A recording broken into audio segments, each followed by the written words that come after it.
Hi everyone, here's my new game review, and today we are testing out Soul of Chronos on the Nintendo Switch. It was interesting playing this game, and I've currently just started Act 2, and while I found some high points and low points of this game.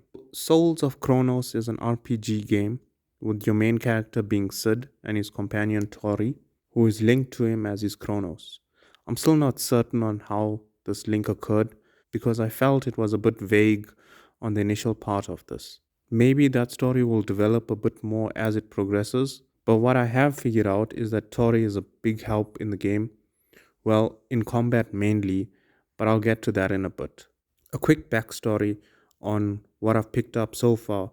The area they stay in is Estelle, something like that. And this is a few years after an apocalypse. Sid is not the leader of the gang, but a young up and comer, and he had a backing of one of the elders in the gang. It seems his elder left the area and went to the capital, from what I gather. Well, not left by choice. What I understand is that he was arrested. But it's Sid's dream to see the world, but he has his responsibilities of the gang as well. So, without going into too much spoilers, I would say that this is the gist of the game so far. So, now for the high points of the game. The combat system is quite smooth, and I feel it's evenly balanced. If your enemy is on your level or maybe two levels above you, it's still possible to come up with a win. I did try another area where I was level 5 and the enemy was level 11, and that didn't go as planned. But the good thing is that the enemy levels are displayed above them, so it's easier to decide when to run or stay and fight. Number 2, Tori is a big help in combat. She attacks on her own, but you have the option to switch to play as her, but this is only for a few seconds. She is a powerful character and can beat enemies on her own. I like the fact that she collects the loot dropped by the enemies, so you don't have to go around doing that. Number 3, upgrading of weapons. So Sid is the character who mainly uses the weapons. I liked the system to upgrade his weapons and found it quite simple to do. Number 4, side missions. So I have mixed feelings about the side missions. The positive is that there were plenty of side missions. However, they weren't very interesting, and by that I mean not very challenging. Number 5, character design. For some weird reason, I like the way the characters looked in the game when you're moving around with them. I like the big heads of the characters, and it made them look kind of cool. Number 6, dialogue options. So, a cool feature in the game is that on certain of the dialogue options, based on your responses, it could result in you increasing certain of your attributes. I thought that this was cool, and it was mentioned that it could also affect the outcome of the game or the ending of the game.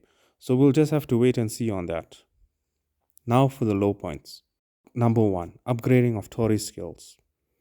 Like most games of this nature, you have to gain experience and then you would get skill points. And after that, you can use those skill points to upgrade certain skills. The same feature applies here for Tori's skills. Now, this isn't really a low point as it's similar to other games, but I added it to the list because it's much easier to upgrade Sid's weapons as compared to Tori's skills, which I thought was not very fair. Number 2, the long dialogues. My god, there's so much of dialogues in this game. I honestly don't think it's evenly balanced between the amount of combat and the amount of dialogue. There was a point in Act 1 that I said, screw it, went back to the different levels of the sewers just to defeat some bad guys.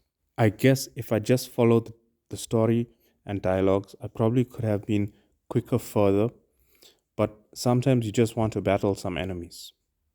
Number 3, lack of different types of enemies. Now, I mentioned that I've just made it to Act 2. But in Act 1, the problem I had was that there were too few areas to battle, mainly the sewers, or you can go out into the forest. I hope this changes as the game progresses. Number 4, lack of a teleportation system on the map. I really did not like this. If you wanted to travel from one part of the map to another, you had to go through all the areas. Unless it's something that I must, I did not see any method of transporting quicker from one part of the map to another, like for example, waypoints or teleportation crystals. So, overall, it's not a bad game. From what I've seen so far, it's an average RPG game. With my personal playstyle, I like lots of action. However, if you enjoyed the story and delving deep into the story and the reason why certain things are the way they are, then this could be a good game for you. I hope you enjoyed this video. There will be another video once the game is completed. But in the meantime, you can check out this video on another RPG game, Chained Echoes, on the tips and tricks that I found for the temple stage in Act 1. If you liked the video and the initial review of Soul of Chronos, hit that like and subscribe button. Thank you for watching, and until next time, keep grinding.